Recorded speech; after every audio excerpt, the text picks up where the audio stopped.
welcome everyone to another broadcast of The Soul of the Everyman. All past broadcasts are in podcast form.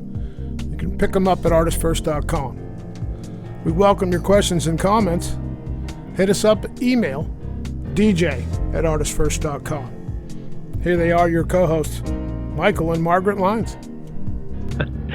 Thank you very much, Z-Man. And yes, tonight we are going to be broadcasting from the 17th green of the Masters in Georgia, Atlanta. Oh, okay. And it's really dark out here. No, we're not going to be doing that. But we will be bringing you the soul of the everyman because we're starting the new year off where the points are starting to matter again. Oh. So all of you keeping score out there, start counting. Anyway, tonight, I'm Michael Lyons. And I'm Margaret. And she's Margaret. And, we start off the show silly.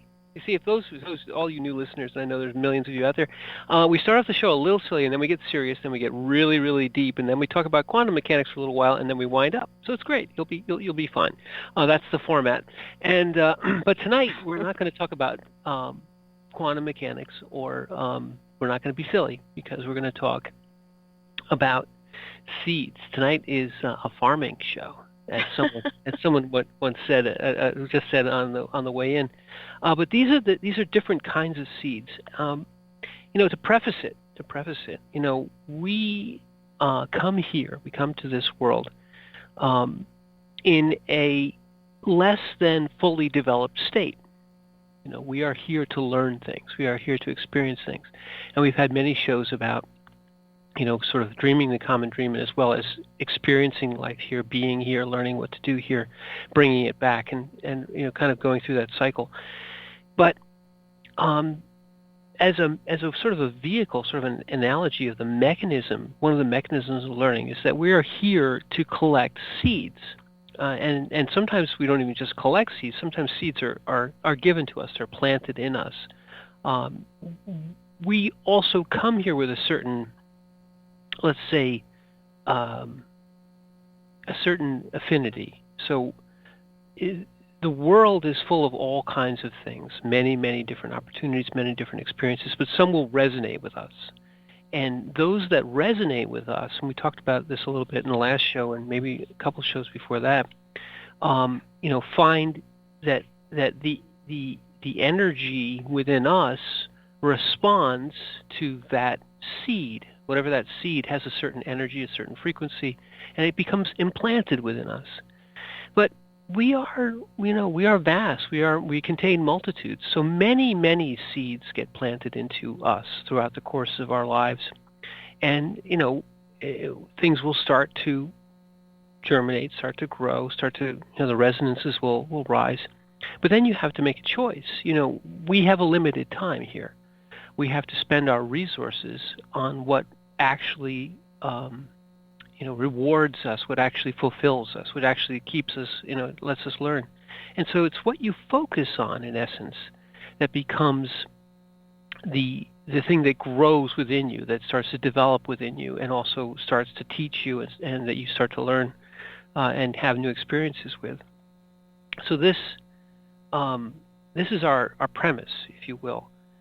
So to encapsulate it all, we have this lovely graphic that's going to be up on the website, and maybe you want to read them the graphic, and we'll launch from this point. And just to give the whole thing, this all came to Margaret in a very interesting sort of experience that she had this afternoon. So we're going to talk about that a little bit too. Well, the thought I would like to put forth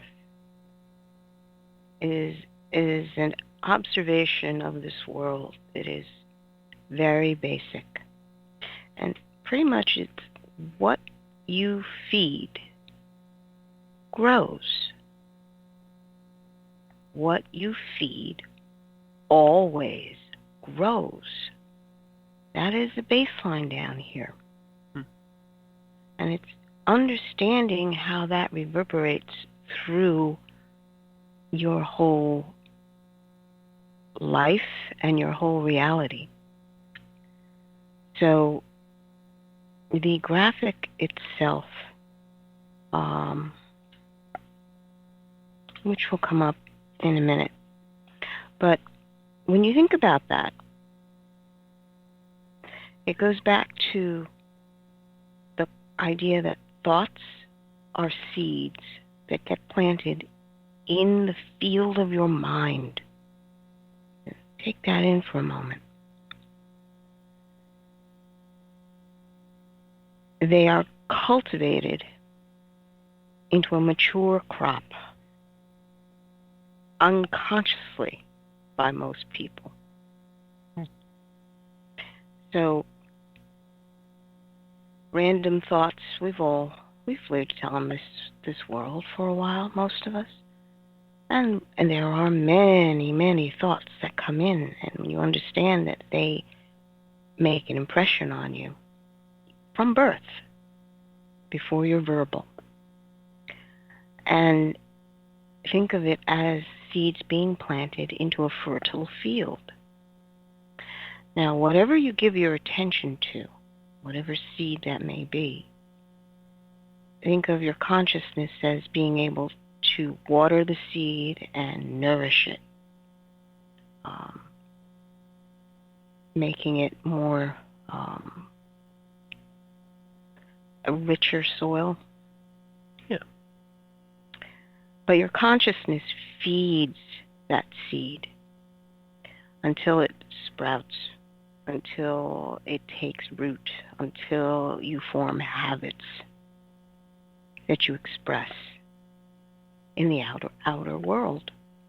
And it's something that we do automatically, but we don't really think about, because you're thinking, well, this is just the way it is.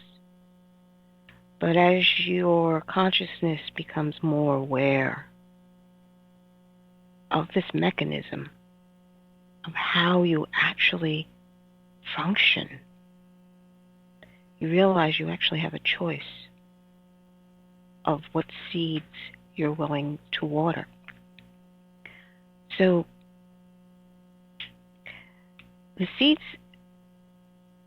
at that point mature, and you will have a crop. And that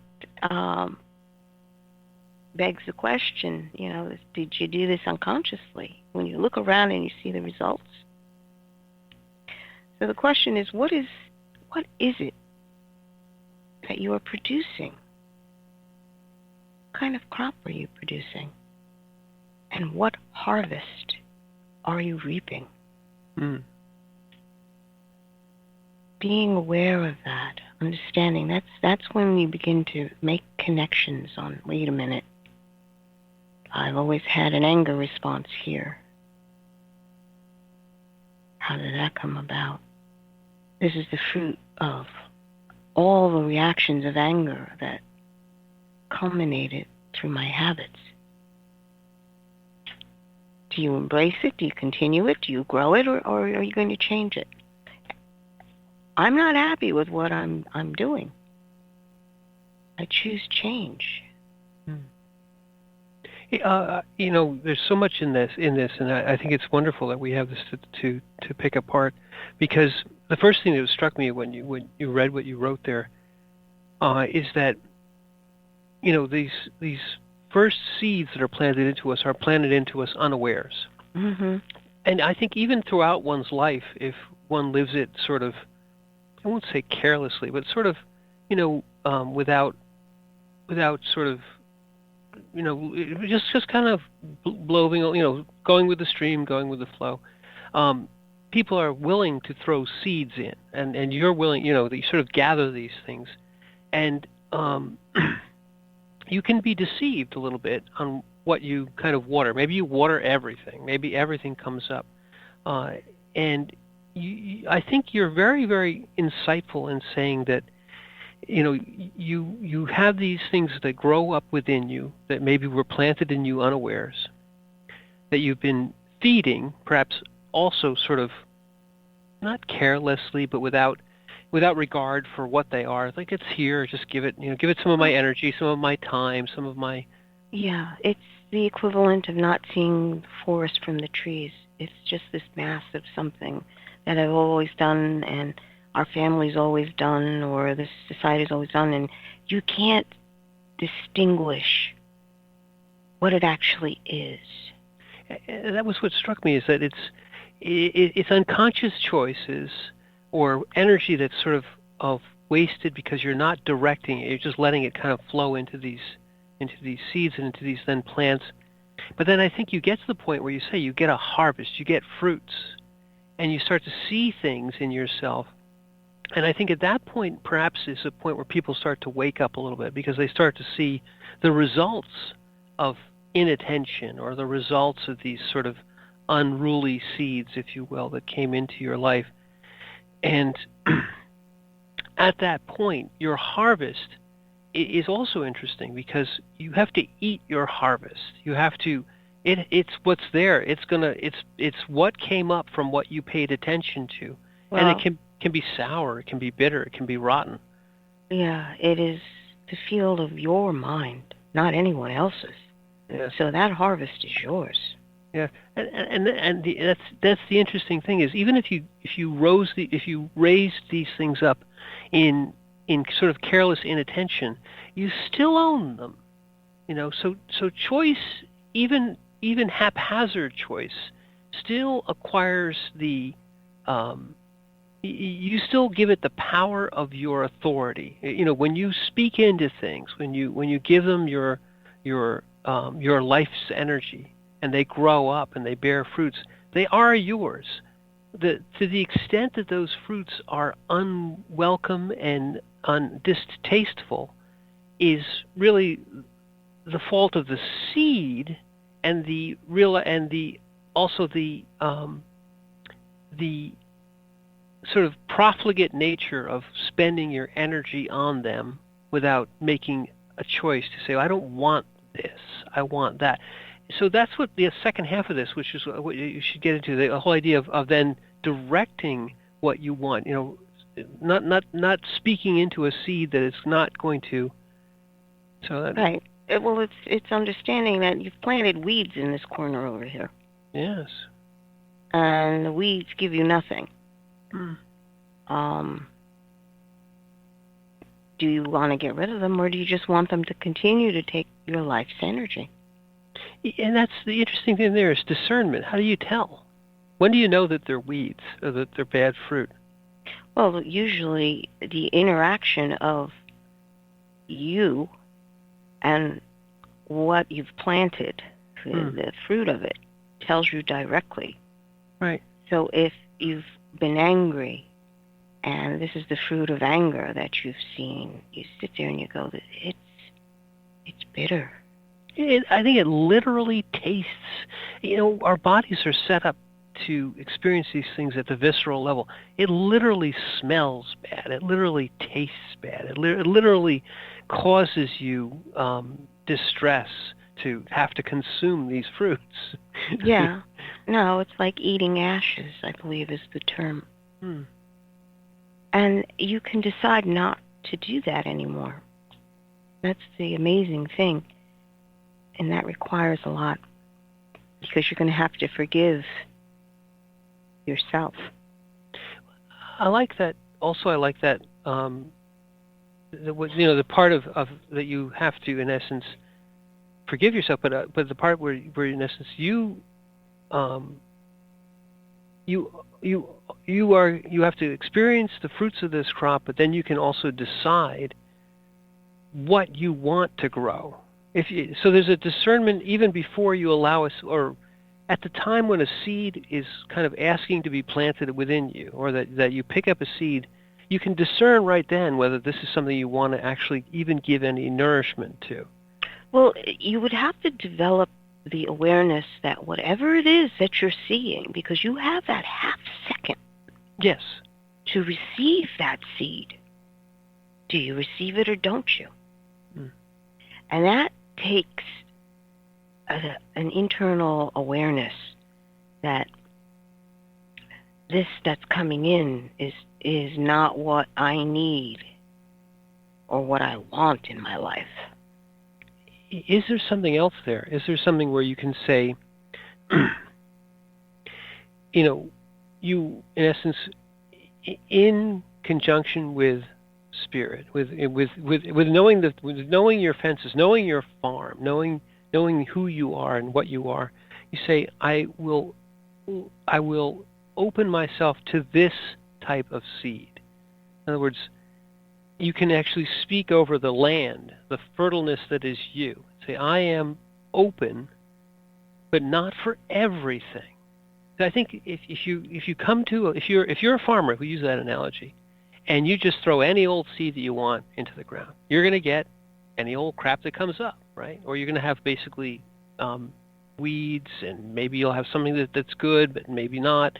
You don't know, and that's a garden that is in essence, or rather a farm that is in essence governed by randomness. It's governed by just no discernment at all. You're just kind of like, well, But I think you can, if you, and this is probably, we're jumping a little bit ahead, but if you say to yourself, no, I see the fruits of that, and they are bitter, and they are unnourishing, and I waste all my time pouring into this energy, and it comes back with almost nothing. Just sucking the life out of me. Kind of like iceberg lettuce. Yeah. They found out that iceberg lettuce gives no nutrition whatsoever, but it uses up energy for digestion. Right. But gives nothing. It gives nothing. Don't let iceberg lettuce into your farm. Anyway, that's a great. Anyway, that's where did that come from? I don't know. But spirit. But in truth, that weedy. I think that if you're given nothing, given no direction, you're just kind of left to your own devices. You end up with these rank weeds and these bitter fruits. And I think that is also a learning step, maybe the first learning step. It's like the fool in the tarot. You go out into the world and you don't know what you're going to get. You get involved with all kinds of bad things. It's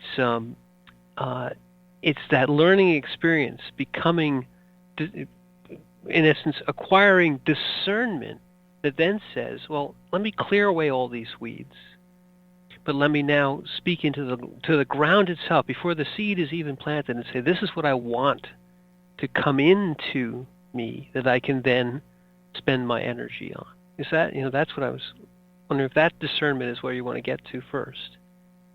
It's deciding that you are more than just what's sprouting up. Well, that's true too. Okay. It's not, this act of being able to take a seed and bring it to fruition is creation. You are participating in the act of creation.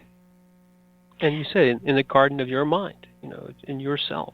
In yourself, the wholeness of yourself. And realizing that not all life forms in this world can do this.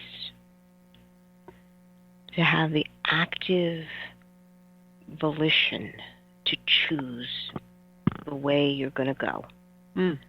So when you realize how wondrous that is, that you can participate with creation in this particular way, you realize what it is that you are doing. You are here to help bring forth a creation, a fruit. And you can actually choose what it is that you would like to bring forth. Now, it depends on each person, what it is that brings them joy, because each person's soil is different.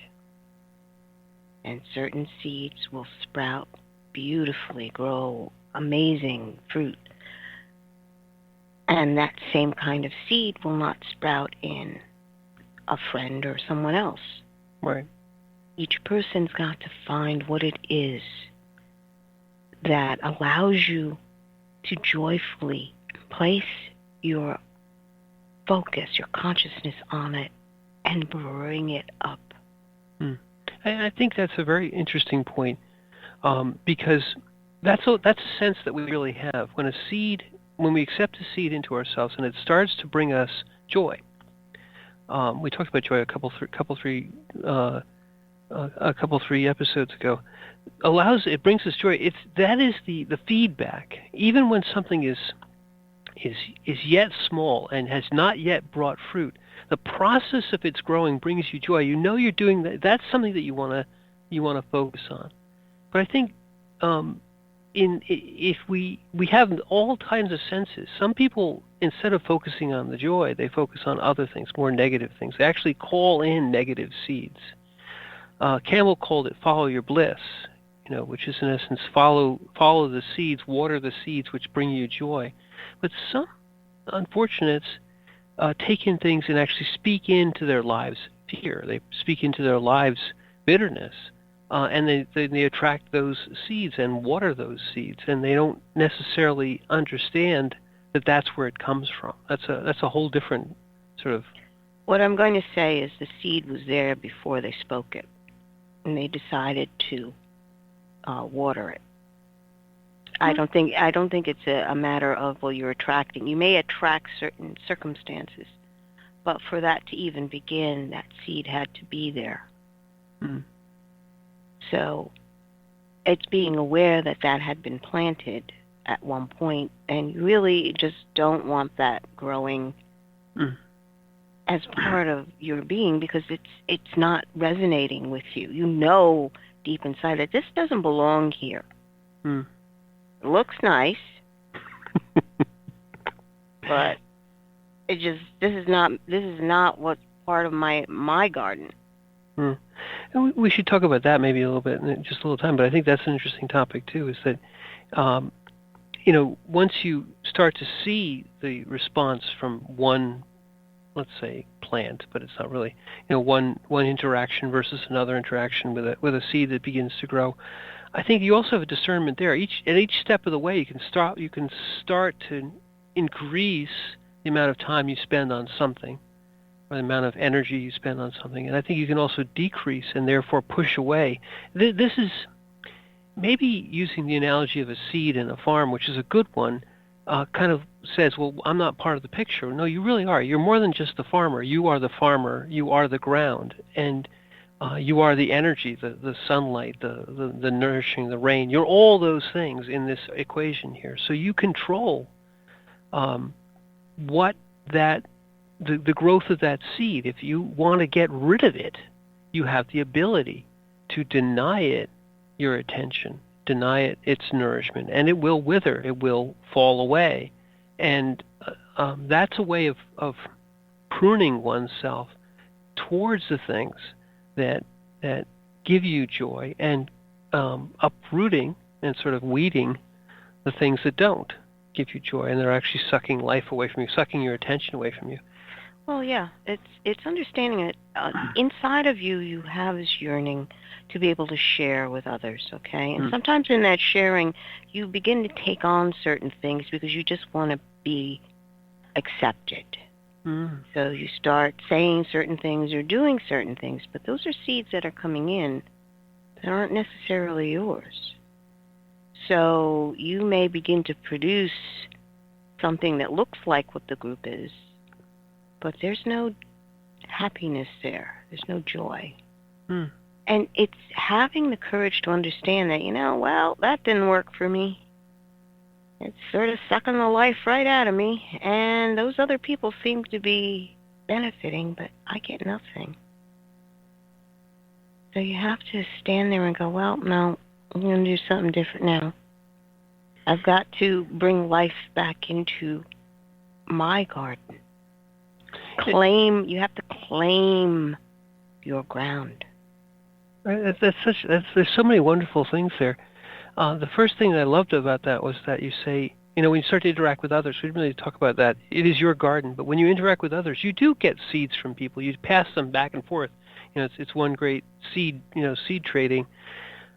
And at that time, you may find someone from whom the seeds that you get from them are just, they're so wonderful that between the two of you, you've found an affinity through these shared energies and these shared fruits. So yes, in relationship, you plant seeds in one another, and you in essence can help water one another's gardens, if you will, because you're trading energy back and forth in relationship. But the opposite that you just said is also wonderful in the sense that you can go and become in relationship and find that the seeds that you're getting from it are growing, they're taking away your energy, they're giving you nothing, they're growing bitter fruits. And you have to kind of, and I think we all do feel this discernment. So this is not what I want. This doesn't taste good. This isn't nourishing me. People say these things all the time. I wasn't getting anything out of it.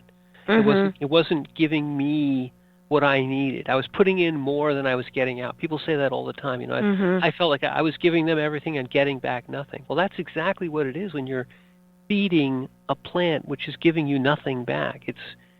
Remember the wonderful analogy of the fig trees. You plant the fig tree, it grows up, it doesn't bear figs, and you're like, all right, water it, till around a little bit, give it extra sunshine, give it extra food. Let's see what happens next year. Comes up, still bupkis. One more year, bupkis. Cut it down, throw it out, because you have to get rid of those things. Take it out of your life, and don't. Even though it may be a beautiful looking tree, if it's not giving you anything back, it's just sucking water and nutrients and life out of you for nothing. Right. It's just there. Yeah. And you have to decide what it is because your life force down here is limited. You Yes. don't have unlimited life force down here. So what you give to is a precious thing. It's understanding that, because there will be people out there that need your life force to be able to survive. Mm. And so they will fill your head with these concepts and ideas that they want you to say yes to. And the minute you say yes, they wind up taking your life force to feed their creation, and you get nothing. Mm. You just said yes to it. So it's being aware that these things can happen, and it is a disservice to who you are, because you are literally part of the creation, and you are a fertile field, a fertile ground. It's your ground. You choose. Then you can choose to get rid of anything that doesn't belong in your ground. Yeah. And these are wonderful. I mean, this idea of you don't have energy, you don't have time, you don't have life to spend on things that are ornamental, maybe. We oftentimes are told by these seeds, oh, you have to have this great car, you have to have this great thing, this great. You have to chase money. You have to chase this, but all of it is, if it's not giving you back the joy, then it's just a barren seed. You're pouring into it, but you're getting nothing back. And I want to clarify, it's not giving you back the joy of creation. Yes. Okay, because people say, oh, well, I'm joyful when I'm spending money. And it's like, no, it's the joy of creation. I mean, and everyone's different, but the discernment, of, is this giving me joy? Maybe for, I don't know, people like this, but maybe for somebody that gives them the greatest joy to play with money. Well, if it really is giving you more back than you're putting into it, okay, maybe there's a higher calling. But I'm not going to judge if you're getting the joy. But oftentimes it's all glamoury, it's all ornamental bushes, and you're watering these things and tilling them in, but they're giving you nothing back. They're just for show. Okay. Well, the joy, we'll go back to that, okay? All right. Well, there's a point that I want to make. Make the point. The joy of creation is not based on you. You aren't the source of creation. You participate in it, so it necessitates you being able to interact with others and the outside world. So if it goes back to if it goes back to you, how much creation is there going on? It's usually not very deep. It's not deep ground.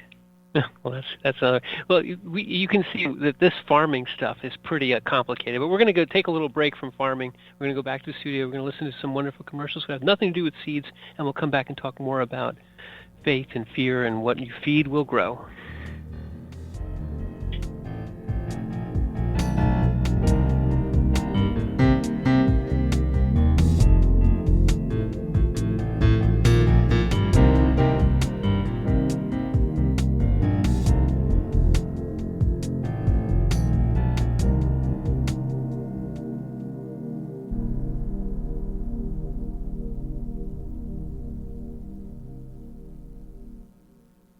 The Fat Man Gets Out of Bed is the latest book from Michael Lyons, the award-winning author of There is a Reaper. Featuring 13 original stories, this wide-ranging collection has everything. Forbidden love, gods versus demigods, weird invading aliens, sexy seductive artificial intelligence, and unusual passion between the living and the dead. All set amidst fantastic worlds of pain and loss and boundless joy. From the sublime to the macabre to the bittersweet, The Fat Man Gets Out of Bed will leave you breathless with laughter, brimming with tears, trembling with suspense. Available now on Amazon.com, Google Play, iTunes, Kobo, and fine e-tailers everywhere. Rick Riordan fans, love mythology with plenty of action and humor? Destroyer's Blood is for you. The new fantasy novel by award-winning author Michael Lyons is book 1 of the adventures of Devkalion, the Blood series. Follow Dev and his magic sword Betrayer as they are suddenly attacked and forced to return to Olympus to fight in a war they want no part in. The world of men and gods is about to be destroyed by Zeus's ancient foe, and only Dev and Trey can stop him. The conflict never stops, and the amazing twist will have you on the edge of your seat. Act now while the ebook is on sale for only 99 cents. Destroyer's Blood is available on Amazon.com, Barnes & Noble, iTunes, Kobo, and fine e-tailers everywhere. And while you're there, get the free prequel, It's in the Blood, available for a limited time. There is a Reaper is the story of 5-year-old Christopher Aaron and his life-changing struggle with leukemia.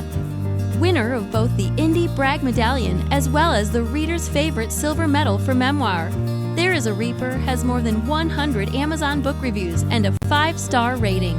It has been described as life-changing, spiritual, a must-read. Just released on Audible and iTunes, this memoir is also available in paperback and on Amazon Kindle for only 99 cents.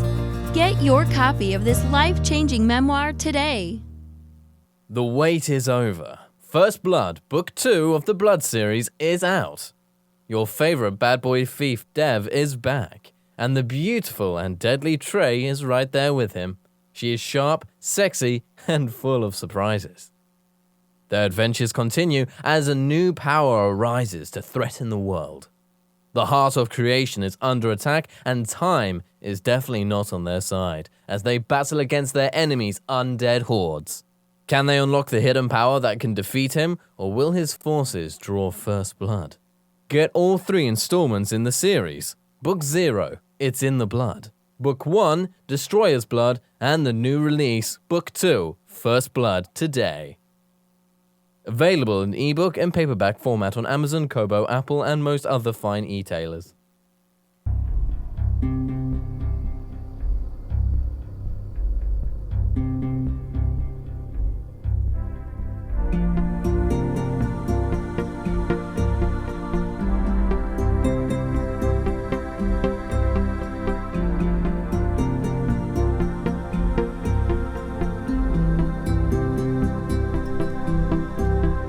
There's always hope, ladies and gentlemen, because you are listening to The Soul of the Everyman on the ArtistFirst Radio Network. Let's get back to the hosts, Margaret and Michael Lyons.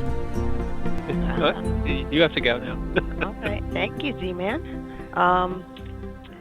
Welcome back. We are talking about how your consciousness actually brings forth what you create in your garden. Mm. And the previous half hour we were discussing, just in general, different steps that happen as you begin to interact with this world, and how all that unfolds as a baseline of how you interact with this world. Well, yeah, I mean, we're doing it in the context of seeds, and we're talking sort of in the analogy of yourself being a field, being a farm. But you're, as we mentioned last half hour, you're all three things. You know, you're the person who is the soil. You are the person who tills the soil and waters and gives your energy to it. And the analogy is, you know, we are as incarnate beings on this earth. We have a free will, we have a certain amount of energy, and we have a limited time. So there's urgency in life. You know, you don't get forever. You get a certain period of time, which is not known to you. And we know many who have had a very, very, what we would call a short life, and then there's a long life. But I always say that there's just a complete life. You have to live each moment as, you know, the old trite saying, live each moment as if it was your last. But it's true. We don't know. So in that context, you know, there is all of creation, and you are incarnate within it. But then there is you, and you are a fertile field. Because we aren't just part of creation, we participate, as Margaret said. We participate in the creation. We are creators ourselves, and we get to discern and to choose. We also have the ability to be sort of irresponsible, or I would even just say just sort of lax, and things come into us by inattention, and we can waste our time, waste our energy. But what I'd like to say is that we are co-creators of this. Yes, I mean, we participate in creation as creators, right. Co-creators, co-creations. But and because we have that ability to both welcome in things and learn things from the changes, the things that grow within us, that we have the ability to discern and to exercise our free will and pay attention to one thing or another, there's a certain ownership to what grows up in us. And then there's a certain, because it's a choice, there's always a certain responsibility. You have within yourself the ability to discern and to gather additional energy and experiences from that which grows within you. In fact, it's imperative. So we talked a lot last half hour about how things come into you and how you can, recognize. But I think this half hour, Margaret, we should talk a little bit about, directing your energies to produce the fruits that give you joy. And maybe it's a good time to just read our graphic that we're going to post up on the website, because it's a good sort of encapsulation of it. Of what we've been discussing. Whatever you feed will grow. Faith or fear, worry or confidence, doubt or belief. It's your choice. Yes. And so, I mean, this kind of gives it in a nutshell, because the fruits of your energies spent on these seeds kind of have a feedback loop. If you water, let's say, the seeds that give you fear, you're going to get more fear. And fear is going to consume your energy more and more and more. And you can end up in a fearful, a constant fearful state. You said it earlier, not on the show, but that you start with perhaps a little anxiety, which then grows into sort of a constant worry, a nagging worry, a concern, and then you're living in constant fear. You're feeding fear doesn't get rid of fear. People think, well, I'll just be more concerned and I'll get rid of it. No, it just kind of makes it grow. It makes it become a sort of a monster that is consuming you little by little.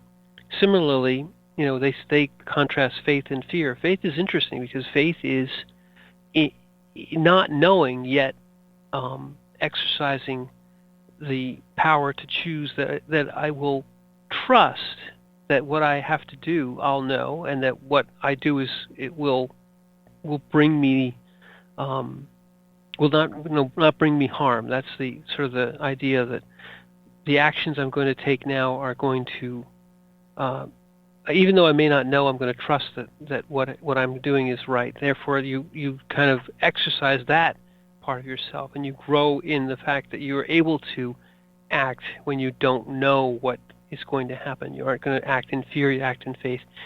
These maybe are not exact opposites either, but they certainly, one can give you strength in the face of uncertainty, which life is largely uncertainty, and the other one gives you nothing. It gives you a hollowness. It gives you anxiety. It gives you no way to deal with the stressors of uncertainty. Fear is just a consumer.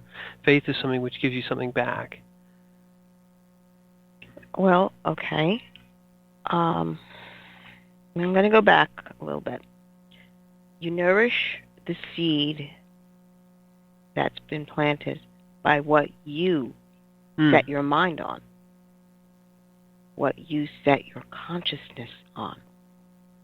So the question is, what do you think about all day? If you worry all day, and even I'm concerned about this, counts as a worry. Sure. Well, some people want to qualify it. Okay. Right. I want to tell you, I'm not worrying. I'm just concerned. Mm-hmm. Okay. Or I'm just doubting this a little bit. Okay. It's like, no. If you planted that seed in, what do you think the fruit of that is? And it's fear.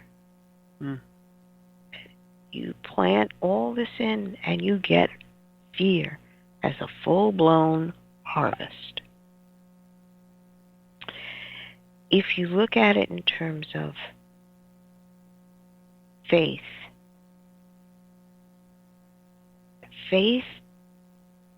what is the fruit of faith? Just that if you concentrate on hope, on remaining calm. Yes.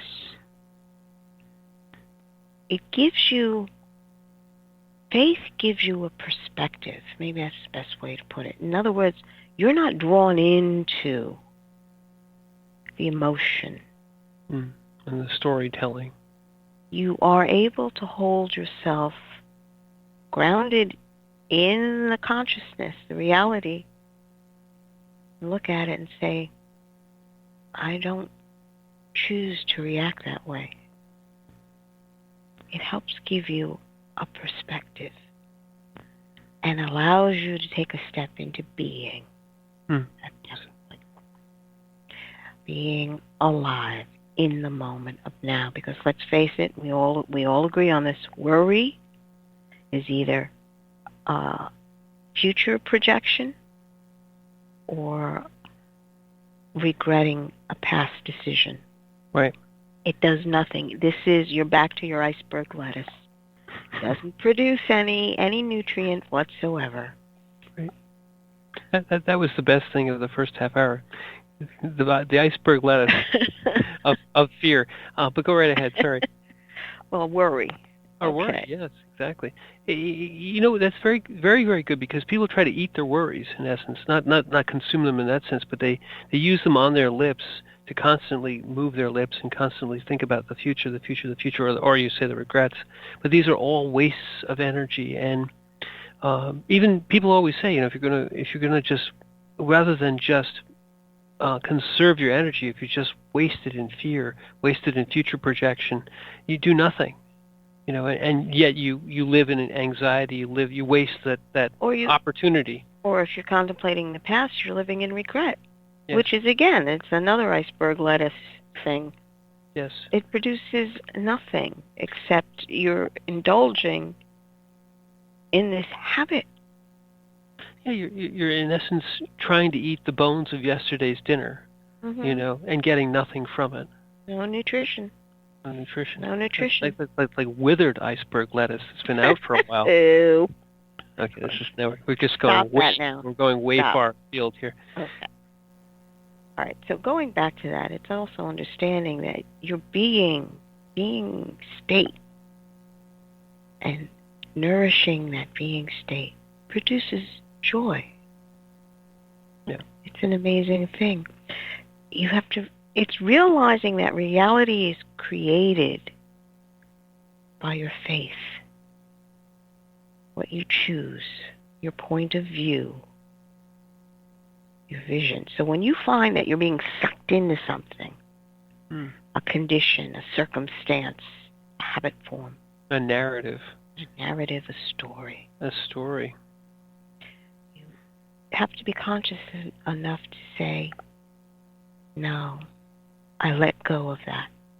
And really let go. It means no response in terms of anger or regret or any of it. It's like, no, you gotta let it go. It's so reminding of the Buddhists, of removing the attachment to outcome. Right.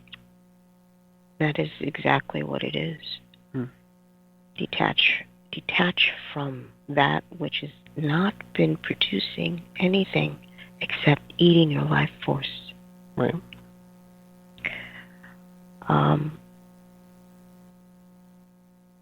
And releasing that which has been giving you stress. Because if you just think about it for a second, when you doubt something, and then you become more and more concerned and more anxious, and it begins to sort of level up, the amount of stressors that your body is reacting to begins to climb. Yeah. It doesn't know the difference between a real physical threat and a perceived fear in your own mind. It still gives you all the responses. Right. That is stress. Well, and as you mentioned, again, you're feeding it. It's like a feedback loop. It's like you keep speaking into your fear and keep chewing over the worry, and it doesn't just go. People think, "Oh, that'll make it go away." No, that just makes it grow. That it's insatiable because it's just a pit. Again, it's iceberg lettuce. You keep chewing on it and chewing on it, but you're not getting anything out. Chewing on it harder is not going to get anything more out of it. It's got nothing to give. You've got to stop chewing. You've got to literally take it out of your mouth and stop chewing it. And it's interesting that it's, when we talk about these analogies, we're talking about nourishment, we're talking about body, because the analogy of being nourished or nourishing is also energy. If you're taking in something which is giving you no energy, you are expending energy to take it in. You're expending energy to keep it with you and try to get something from it. You're not getting anything from it. It's therefore removing your energy. Yes. And what I'd like to touch on is the fact that understanding that you are much, much more than the circumstances around you. Right. Okay? And any random seeds that may be thrown in there. You are more than that. Even when the harvest that you wound up getting is horrible, is bitter. You are more than that. And that comes to the belief of spirit, of something greater than what is in this world. Do you believe that there is something greater inside of you than the things that you're interacting with and the things that you're eating and the things that you're cultivating? Well, Because the tendency is to believe that the field, this garden that you're creating, well, that must be me then. Right. And that's an aspect of what you're creating. When you're creating something, whether it's a piece of music or some writing or poetry or artwork, it's part of you, but it's not you. It's understanding this is a product. This is the place we go to produce things, a harvest of some kind. It's so wonderful what you said, because that's exactly what people get lost in. They start to identify themselves as the fear, let's say, or identify themselves as the fruits of these seeds, and yet, as we said before, you are the ground, you are the farmer, you are the energy that waters it and nourishes it. You're all those things, and besides all of that, all of those things are contained in the being. The envelope of it all is that you are a being, which is vaster or more vast than your incarnation. These pieces that we're talking about are all in the incarnation, but you're bigger than that even. And there's an indestructible part of you from which all source and energy comes, and you can always tap into that. You can always bring in grace. You can always actually circumvent all the things we're talking about through that channel. Right. But in the incarnation, even though you're all those things, the farmer, the field, the seeds, all that other stuff, the barrows, the trowels, everything, yes, you're all those things and more. But those things are what we have to do here, as you said, to produce. Those are our tools. Those are our components here. They're very important. They're extremely important. They are not all of you. They are not you. Right. And it's that connection to that high spirit, the Holy Spirit, the spirit within you, the life force itself, the life force itself, expressing itself through you. When you work that way, what is the harvest? And I would say peace. True, whole, abundant peace.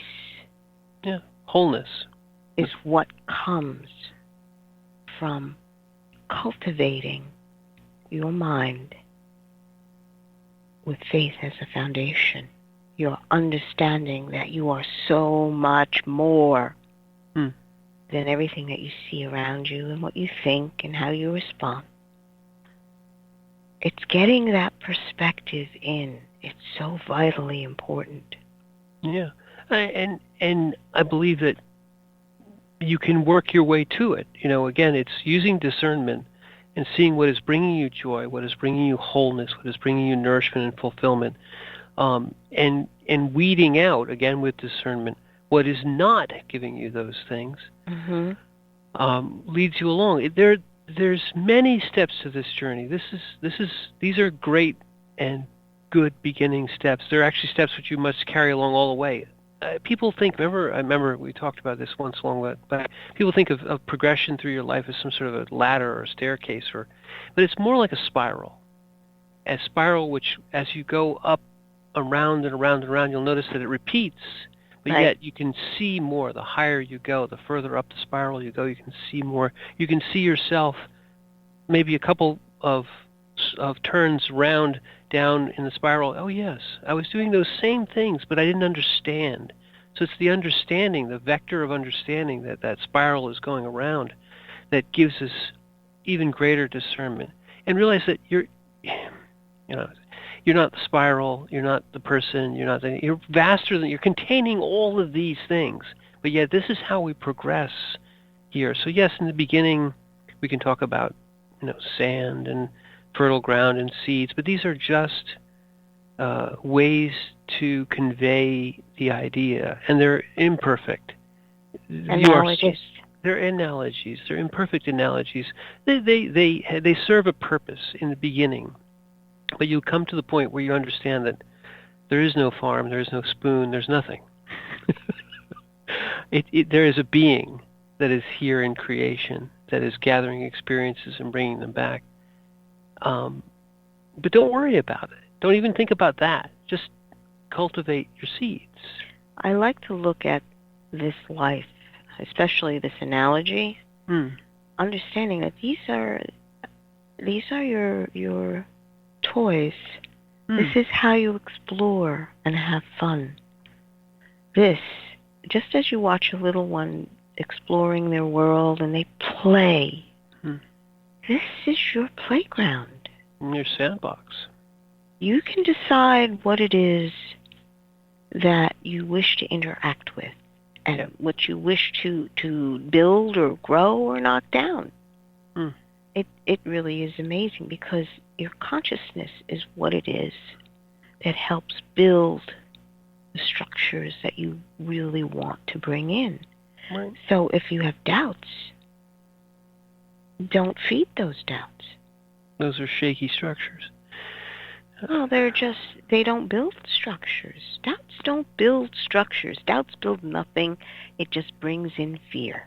Right. In fact, doubts will bring down structures. The other thing I love about that analogy is that in this sandbox or playground, you find others on the playground with whom you can share this journey and this experience. But you'll find again, as you spiral upward through your life together with these people, that you will change, you will grow, you will have perspective, more and more perspective. But you'll find that you're repeating, as spirals do.